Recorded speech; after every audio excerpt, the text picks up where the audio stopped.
Welcome to ట్రూ9 news. విజయవాడలోని ప్రభుత్వ ఆసుపత్రిలో కోడి కత్తిసీను తల్లి సోదరుని పరామర్శించిన మాజీ మంత్రి నక్కా ఆనందబాబు. నిన్న రాత్రి కోడి కత్తిసీను తల్లి సోదరుడి దీక్షను భంగం చేసి వైద్యుడి కోసం కోడి కత్తిసీను తల్లి సోదరుడి విజయవాడ ప్రభుత్వ ఆసుపత్రికి తీసుకువెళ్లిన పోలీసులు. ఈ నేపథ్యంలో ప్రభుత్వ హాస్పిటల్లో వారిని పరామర్శించి ధైర్యం తెలియజేసిన మాజీ మంత్రి నక్కా ఆనందబాబు, తెదేపా రాష్ట్ర కార్యదర్శి దేవతోటి నాగరాజు, తెదేపా రాష్ట్ర ఎస్ఎస్ఎల్ ఉపాధ్యక్షుడు జ్యోతి బసు, జయపాల్ సమత, సైకిల్ దళ్ సభ్యులు.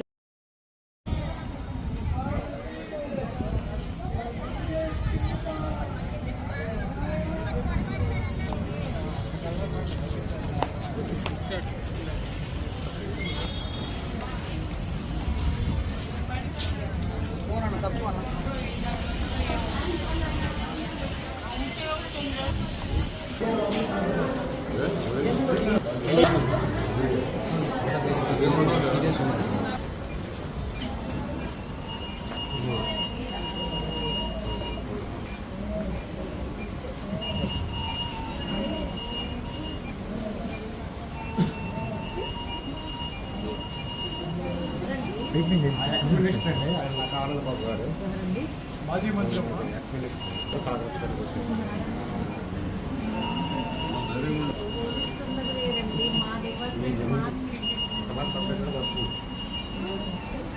సెక్రటరీ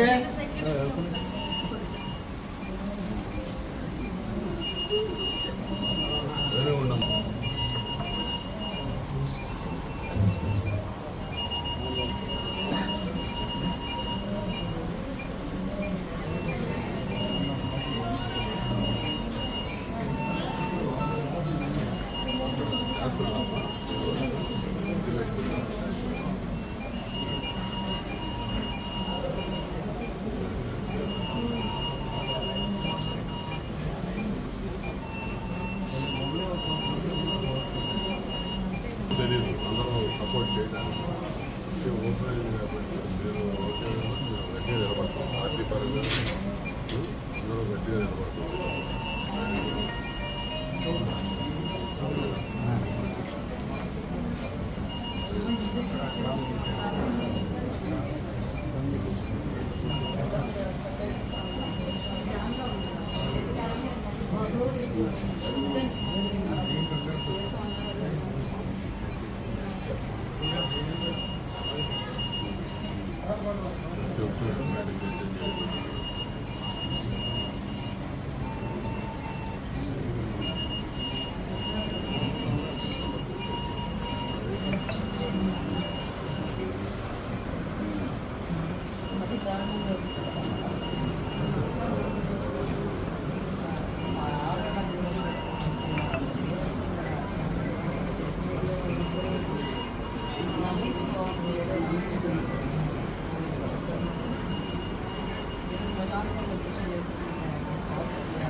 జగన్మోహన్ రెడ్డి ప్రభుత్వంలో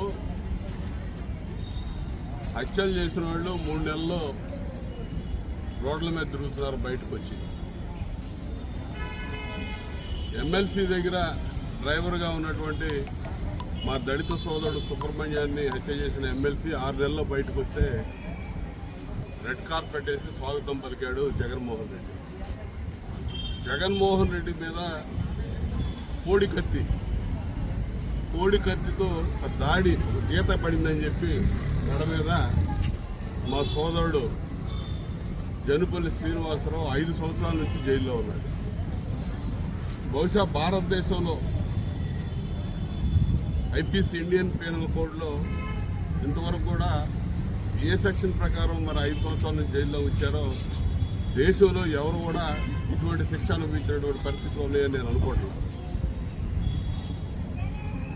అది 307 కూడా కాదు, చిన్న కేసు, దాడి కేసు.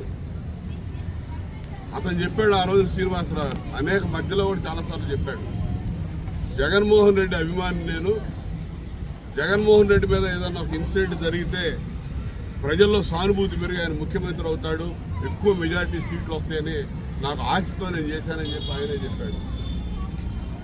జగన్మోహన్ రెడ్డి కూడా అధికారంలోకి వచ్చాడు, ఆ ఇన్సిడెంట్ తోటి అధికారంలోకి వచ్చి అధికారం అనుభవిస్తూ ఉన్నాడు.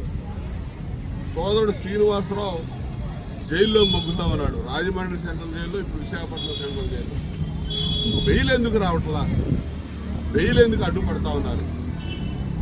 ఇది కేంద్రంలో కేంద్ర ప్రభుత్వ ఆధీనంలో ఉన్నటువంటి ఎన్ఐఏ ఈ కేసు దర్యాప్తు చేసింది.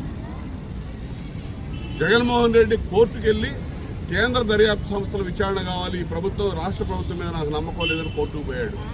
ఎన్ఐఏ దర్యాప్తు చేసి ఛార్జ్షీట్ ఫైల్ చేసి ఉన్నటువంటి కేసులో, ఛార్జ్షీట్ కూడా దాఖలైన కేసులో బెయిల్ రాకపోవడం అంటే చాలా విచిత్రంగా కనపడతా ఉంది. ఏ విధంగా అడ్డుకుంటా ఉన్నాడో జగన్మోహన్ రెడ్డి సమాధానం చెప్పాలి. జగన్మోహన్ రెడ్డి బాబాయిని అడ్డగోలుగా గొడ్డలు పెట్టి నరికినటువంటి కేసుల్లో ముద్దాయిలు ఎంపీగా ఉన్నటువంటి అవినాష్ రెడ్డి వీళ్ళందరూ రోడ్ల మీద తిరుగుతుంటారు.